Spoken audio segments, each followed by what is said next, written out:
First in high definition from the station on your side, this is WAVY News 10. Commute around Norfolk got you down. We'll let you know what city officials did to change this intersection after 10 on your side called them.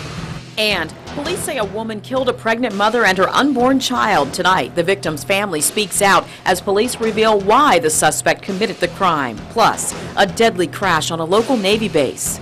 A vehicle hit a formation run at Weapons Station, Yorktown, killing one Marine and injuring two others. I'm Tom Shad. And I'm Nicole Livis. The Navy says the accident happened at 6:45 this morning as almost 50 Marines ran on Halstead Road, a main thoroughfare on the base.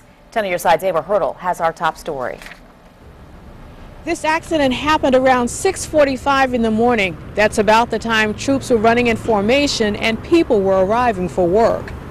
According to the Navy, 47 Marines were doing a run along Halstead Road when a car hit the group, killing one of the troops and injuring two others. Investigators have identified the driver but have not released a name. Still, the accident has stunned the Marine Corps community. And we know that we can and often do lose Marines in combat. When you're training here and you're at home and you're doing something as simple as out for a run in the morning, it's something you don't nearly as expect, and it adds to the tragedy of this event. The Marines were wearing reflective clothing during their pre-dawn run. They are attached to the 2nd Fleet Anti-Terrorism Security Team, or FAST Company. That's a deployable unit that's prepared to deploy globally to defend sites of special interest to the Marine Corps or to the United States of America. The men were stationed at the Naval Weapons Station, where its commanding officer, Captain Lowell Crow, issued this statement, quote, "Our thoughts and prayers go out to the family of the Marine killed this morning aboard Naval Weapons Station Yorktown, as well as those injured. Our immediate concern is taking care of the families and assisting the command through this tragedy. We are conducting a thorough investigation into the circumstances surrounding this accident." The Naval Criminal Investigative Service is investigating this accident. At the Yorktown Naval Weapons Station, Ava Hurdle, 10 on your side.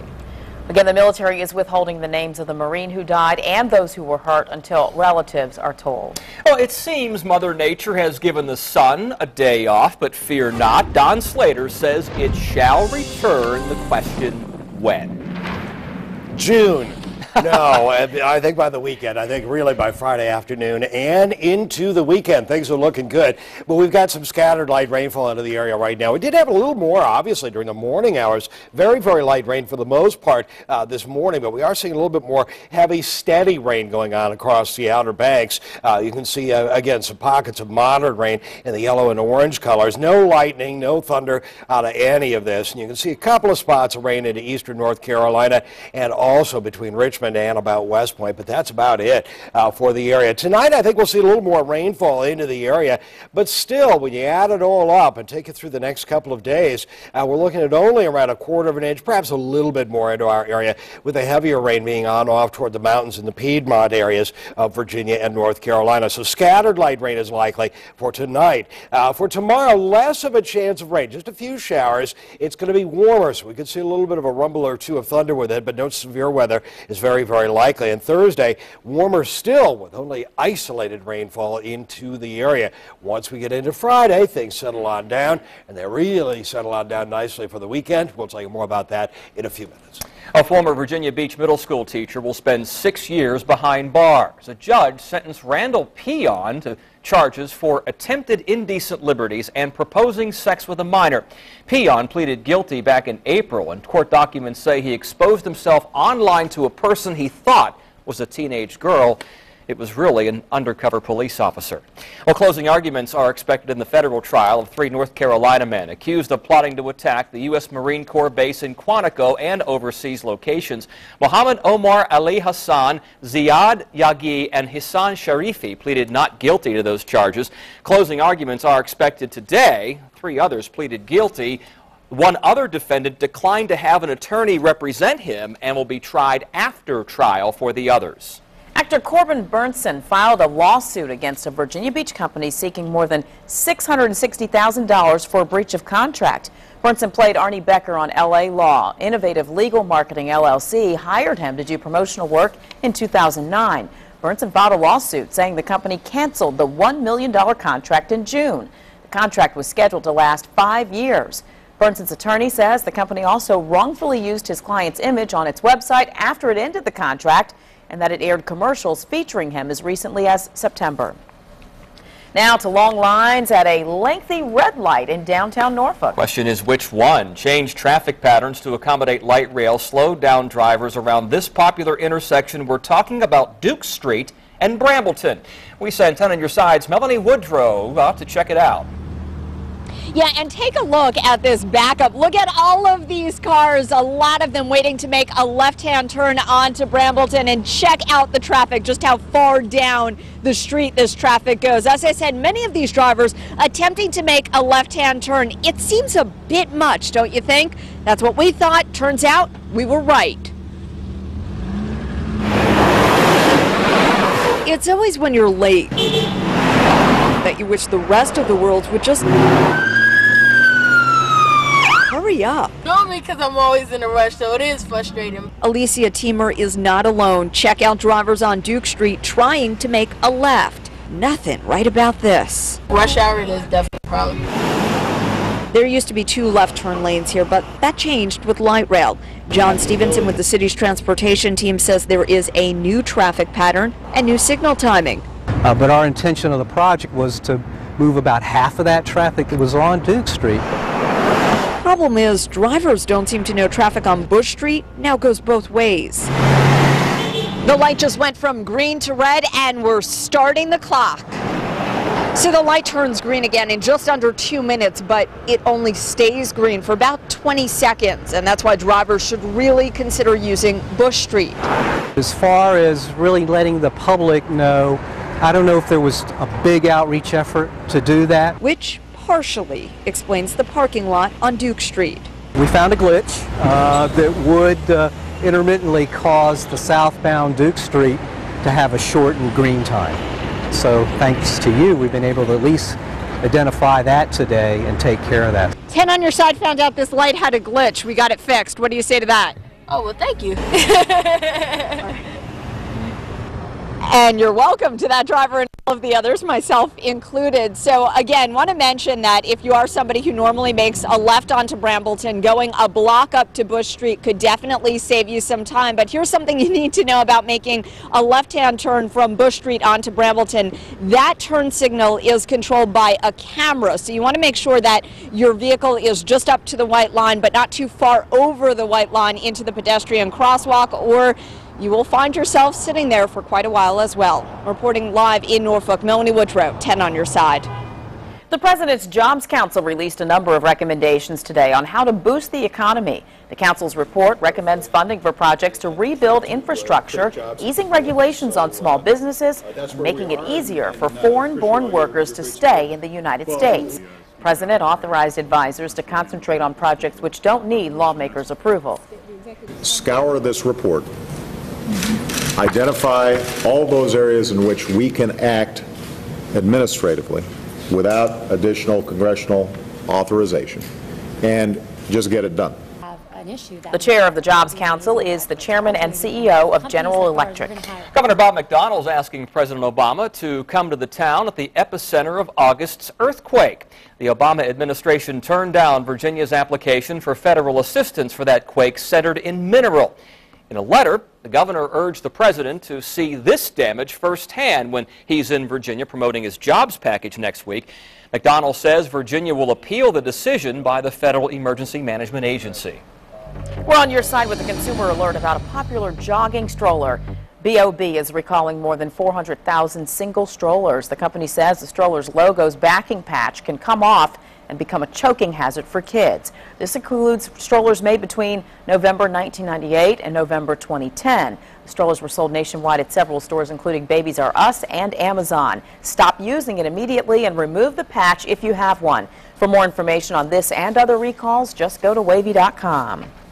A Hampton cab driver escaped an armed carjacking. And now the search is on for the suspect. It's always on. We know where every vehicle is at any given time.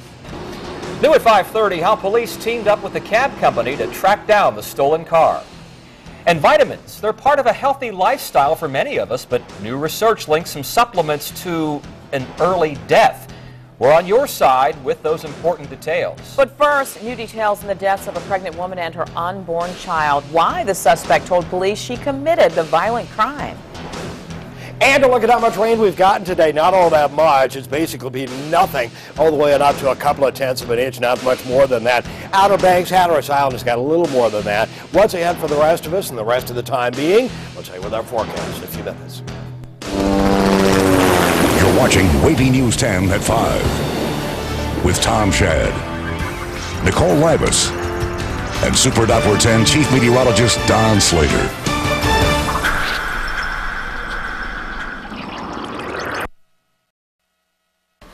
Details are emerging in the gruesome murders of a pregnant Milwaukee woman and her unborn son. Police say a woman who couldn't have children lured the woman to her home, killed her, and then cut the child from her stomach.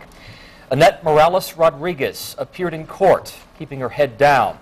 She faces 2 murder charges for Martiza Ramirez and her unborn son. Well, now the victim's family is left to cope with their lives taken too soon. We still can't believe it, but we know it's true, but we can't believe it.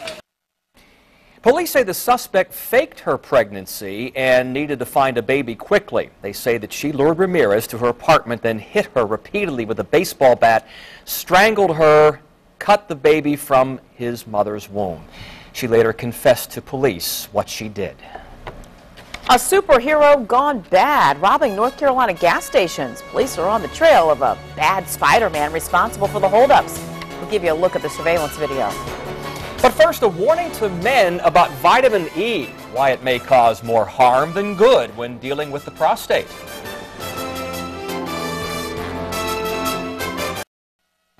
If you take multivitamins to improve your health, you may be wasting your time and your money. Tell me your side. Stephanie Harris is here to tell us about the latest research and what it means for us. Stephanie? Well, Nicole, the research found that older women who took multivitamins had a slightly higher death rate. Researchers emphasize they can't say why this is, so what should you do? Well, here is what you need to know. If you take vitamins, you may be getting too much of a good thing. Researchers followed 38,000 women and found higher death rates in those taking multivitamins. But the research only looked at white women, average age 61. Really? Good thing I don't take them. I'm 62. Nancy Greening giggles but admits she does take other supplements. So do millions of other women. It's a $28 million a year industry. But no matter how they're advertised, doctors say they're not medically necessary for most people. By and large, if you eat a well-balanced diet, which contains natural amounts of vitamins and minerals, you don't really need dietary supplements. Dr. Robert Palmer is director of the Glennon Center for Geriatrics at Eastern Virginia Medical School. And don't forget that much of our food is already fortified with vitamins and minerals. So if you're taking supplements on top of what you're getting already from your diet, you may actually be getting too much. Dr. Palmer points out the research does not prove taking vitamins causes death, and people with deficiencies should continue to take them as recommended by their doctor or dietitian. But for healthy women, I feel good, yeah, I feel really good. Like Nancy Greening, save your money and maybe your health. Now, this research also showed something interesting, that calcium supplements appeared to have a protective property. Women who took them lived slightly longer. Stephanie Harris, 10 on your side. All right, here's something else. Taking vitamin E supplements may increase a man's risk of developing prostate cancer. You heard that right, increasing the risk. For the past decade, doctors believe vitamin E might reduce it, but that belief's been challenged by a large study from the Cleveland Clinic. For about 7 years, the group studied 35,000 men taking vitamin E or selenium. Neither pill reduced the risk of prostate cancer, and even after the men stopped taking the pills, researchers found this. Men who took vitamin E alone have a 17% higher chance of being diagnosed with prostate cancer. The finding was a bit of a surprise. Now, what researchers don't know here is why. The Council for Responsible Nutrition discourages men from rushing to judgment on this. The group wants to see more research into the link between vitamin E and prostate cancer. Now, in high definition, your Super Doppler 10 forecast with Chief Meteorologist Don Slater. Little rain for all of us, pretty much all of us, earlier in the day, but right now, most of us not seeing all that much in terms of rainfall. The rainfall that we did get, we showed you a little bit earlier, was only 1/10 of an inch, maybe 2/10 of an inch of rainfall into the region. Heavier rain, though, across the Outer Banks, where we've seen 7/8 of an inch of rainfall here. And we're likely to see rain become a little more concentrated out off toward the Piedmont areas and the mountainous areas a little bit later on. It'll continue across the Outer Banks. Here's where things are for Hatteras Island especially, and Ocracoke Island, where we have seen some of that heavier rain. And over Perquimans County, northern Chowan County, on from the Richmond area to about West Point, or really reaching north of there now, we are seeing some scattered rain. But again, this is all very, very light. Into the Hampton Roads area, most of the area is rain-free for right now. But there's a lot more coming, and we're going to see rain for a couple of days here, 2.5 days. But no, none of these days are going to be washouts. It's not going to rain all day long every day. Our best shot at rain happens overnight tonight, and we'll see some scattered rainfall again during the day for tomorrow. Now, I'm going to set all of this into motion. Here's where things are at the midnight hour. Rain becomes a little more concentrated right on up into here in the next couple of days. But you see, we're getting hit at with a little bit of rain every now and then. And by Thursday evening at 7, we've got some rain into the area, but not all that much. And then there's another shot of rain that's going to move on through with a low pressure area here. I've kept all the isobars on it. There's a low pressure area here that will advance, and cold front that will advance eastward. So first thing in the morning on Friday, we can see some rainfall into the area. And then our skies clear off. We see a decent weekend. Now we'll narrow it down on us and show you what's going on. Again, right now you can see where the rain has been and where it is now, mainly along the Outer Banks and toward the Piedmont areas. It'll start lifting northward a little bit, 9 o'clock in the evening. Midnight hour, we're seeing, or it should be 2 o'clock in the morning, seeing some rain. East winds 10 to 15 miles an hour, and winds will pick up during the day for tomorrow. But again, it's not going to be a washout of a day. We'll see some scattered rainfall into the area, 10 to 15 mile an hour winds, 10 to 20 mile an hour winds at the noon hour. You saw a stray shower pass on through.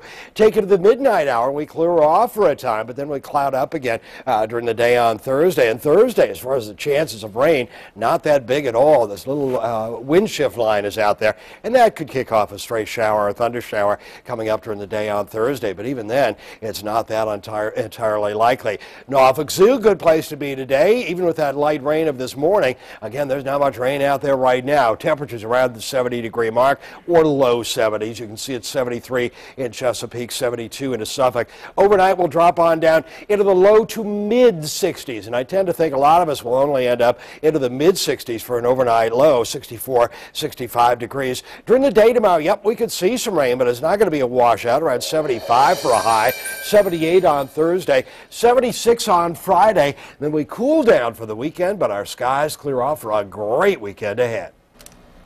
She ran 26 miles while 8 months pregnant. You heard that right, and that's just the beginning of her story.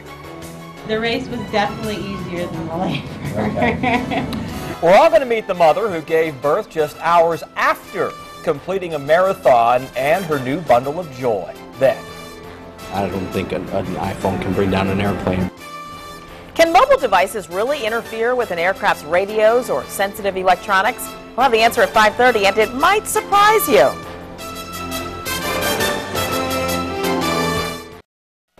It started as a family fishing trip off the Florida Keys. Then a boating accident left one person dead and 7 others struggling to stay alive. 7-foot waves and winds gusting up to 38 miles an hour toppled the boat. A 4-year-old girl and a 79-year-old woman were among those on board. The woman's son tried to keep her head above the waves, but within minutes he lost his grip and she sank. My aunt and I speak very much about it, but it's my grandmother, their mom. So they're just really keeping to themselves. You can tell that they're sad.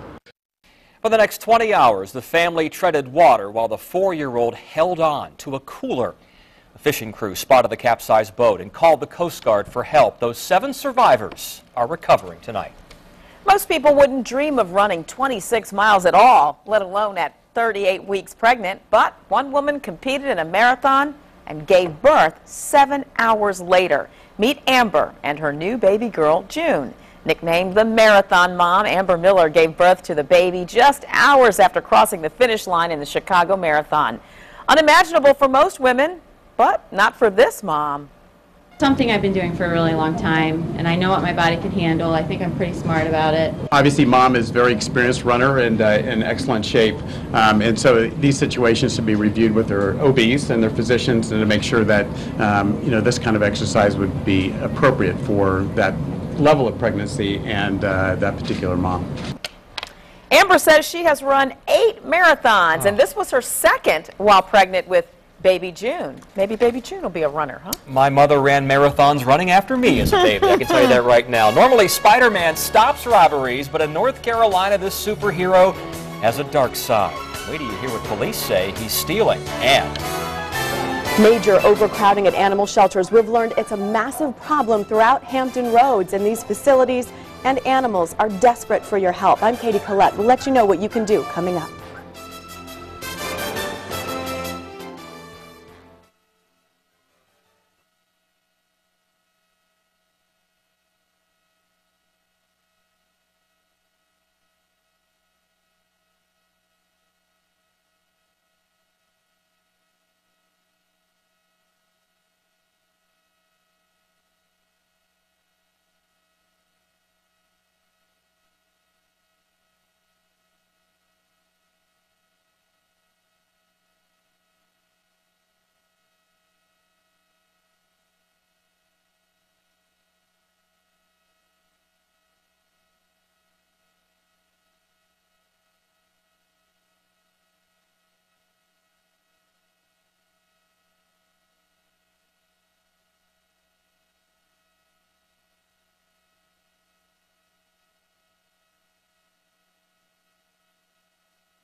hello.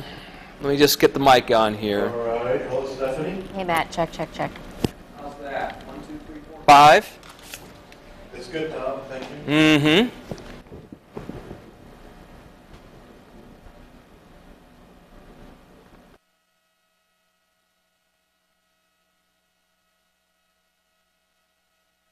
Stephanie, can you give me one more mic check, please? No, I cannot. Okay, that's good. Thank you very much.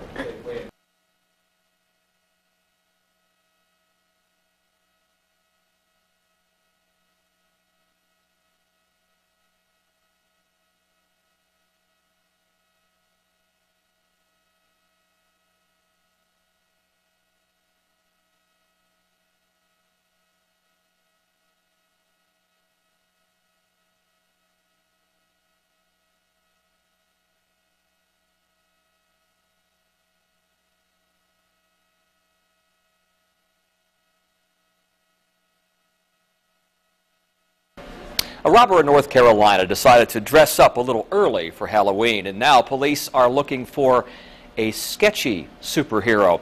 A man wearing a Spiderman mask has hit 3 Wilmington gas stations in 3 weeks. There he is. Surveillance video shows him wearing a black Spider-Man's mask. Witnesses say it's the same mask in all 3 robberies. Police say the man had a gun each time and demanded money and Newport cigarettes during each holdup. Walmart's partnering with Facebook just in time for the holiday shopping season. The retail chain is launching an application which will allow Walmart's Facebook fans to keep up with what's happening in their local Walmart. The effort will send alerts to fans about new products and discounts. Nicole's already taking notes. Stay with us. WAVY News 10 at 5:30 starts right now.